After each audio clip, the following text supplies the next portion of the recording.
بسم اللہ الرحمن الرحیم۔ شروع کرتے ہیں اللہ پاک کے بابرکت نام سے جو بڑا مہربان نہایت ہی رحم کرنے والا ہے۔ اس واقعے کو آپ نے آخر تک لازمی دیکھنا ہے اور ناظرین آپ سے گزارش ہے کہ ویڈیو کو لائک کر دیجیے اور چینل کو بھی ضرور سبسکرائب کریں۔ تو چلیے ویڈیو شروع کرتے ہیں۔ فرعون کی ہلاکت کے بعد بنی اسرائیل اس کے پنجے سے آزاد ہو کر سب ایمان لائے اور حضرت موسیٰ علیہ السلام کو خداوند کریم کا یہ حکم ہوا کہ وہ 40 راتوں کا کوہ طور پر اعتکاف کریں اور اس کے بعد انہیں کتاب تورات دی جائے گی۔ چنانچہ حضرت موسیٰ علیہ السلام کوہ طور پر چلے گئے اور بنی اسرائیل کو اپنے بھائی حضرت ہارون علیہ السلام کے سپرد کر دیا۔ آپ 40 دن تک دن بھر روزہ دار رہ کر ساری رات عبادت میں مشغول رہتے۔ بنی اسرائیل میں ایک شخص تھا جس کا نام سامری تھا، جو طبعی طور پر نہایت ہی گمراہ اور گمراہ کن آدمی تھا۔ اس کی ماں نے برادری میں رسوائی و بدنامی کے ڈر سے اس کو پیدا ہوتے ہی پہاڑ کے ایک غار میں چھوڑ دیا تھا اور حضرت جبرائیل علیہ السلام نے اس کو اپنی انگلی سے دودھ پلا پلا کر پالا تھا، اس لیے یہ حضرت جبرائیل علیہ السلام کو ہی پہچانتا تھا۔ اس کا پورا نام موسیٰ سامری ہے اور حضرت موسیٰ علیہ السلام کا نام بھی موسیٰ ہے۔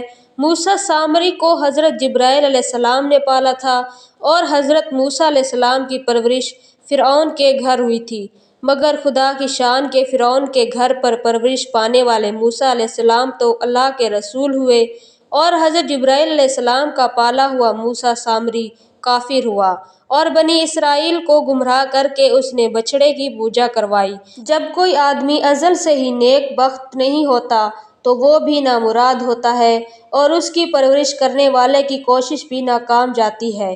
دیکھ لو موسیٰ سامری جو حضرت جبرائیل علیہ السلام کا پالا ہوا تھا وہ کافر ہوا اور حضرت موسیٰ علیہ السلام جو فرعون کی پرورش میں رہے وہ خدا کے رسول ہوئے۔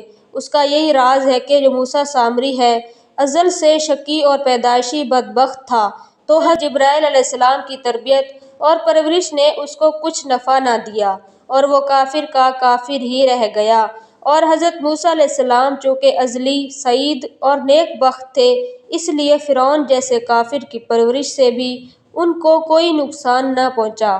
جن دنوں حضرت موسیٰ علیہ السلام کوہ طور پر گئے، سامری نے آپ کی غیر موجودگی کو غنیمت جانا اور یہ فتنہ برپا کر دیا۔ اس نے بنی اسرائیل کے سونے چاندی کے زیورات کو مانگ کر پگھلایا اور اس سے ایک بچھڑا بنا لیا، اور حضرت جبرائیل علیہ السلام کے گھوڑے کے قدموں کی خاک جو کہ اس کے پاس محفوظ تھی، اس نے وہ خاک بچھڑے کے منہ میں ڈال دی اور وہ بچھڑا بولنے لگا۔ پھر سامری نے بنی اسرائیل سے یہ کہا کہ اے میری قوم، حضرت موسیٰ علیہ السلام کوہ طور پر اللہ کے دیدار کے لیے تشریف لے گئے ہیں، حالانکہ تمہارا اللہ تو یہی بچھڑا ہے، لہٰذا تم لوگ اسی کی عبادت کرو۔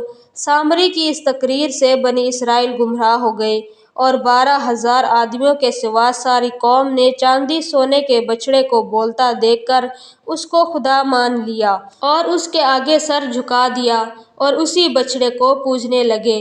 چنانچہ اللہ پاک کا ارشاد ہے کہ جن آیات کا ترجمہ یہ ہے، اور موسیٰ کے بعد اس کی قوم اپنے زیوروں سے ایک بچھڑا بنا بیٹھی جو کہ بے جان کا دھڑ گائے کی طرح آواز کرتا۔ جب 40 دنوں کے بعد حضرت موسیٰ علیہ السلام اللہ عز و جل سے ہم کلام ہو کر اور تورات شریف لے کر بستی میں تشریف لائے اور قوم کو بچھڑا پوجتے ہوئے دیکھا تو آپ پر بے حد غضب و جلال طاری ہو گیا۔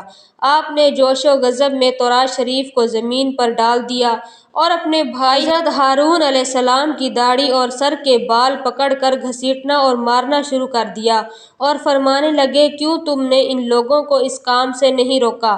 حضرت ہارون علیہ السلام معذرت کرتے رہے، اور جب حضرت ہارون علیہ السلام کی معذرت سن کر حضرت موسیٰ علیہ السلام کا غصہ ٹھنڈا ہو گیا، اس کے بعد آپ نے اپنے بھائی حضرت ہارون علیہ السلام کے لیے رحمت اور مغفرت کی دعا فرمائی۔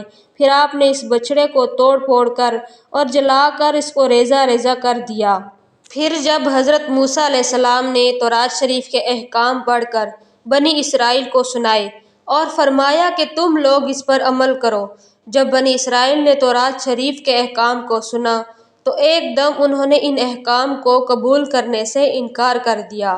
اس سرکشی پر اللہ تعالیٰ کا یہ غضب نازل ہوا کہ ناگہاں کوہ طور جڑ سے اکھڑ کر ہوا میں اڑتا ہوا بنی اسرائیل کے سروں کے اوپر ہوا میں معلق ہو گیا، جو 3 میل لمبی اور 3 میل چوڑی زمین میں ڈیرے ڈالے ہوئے مقیم تھے۔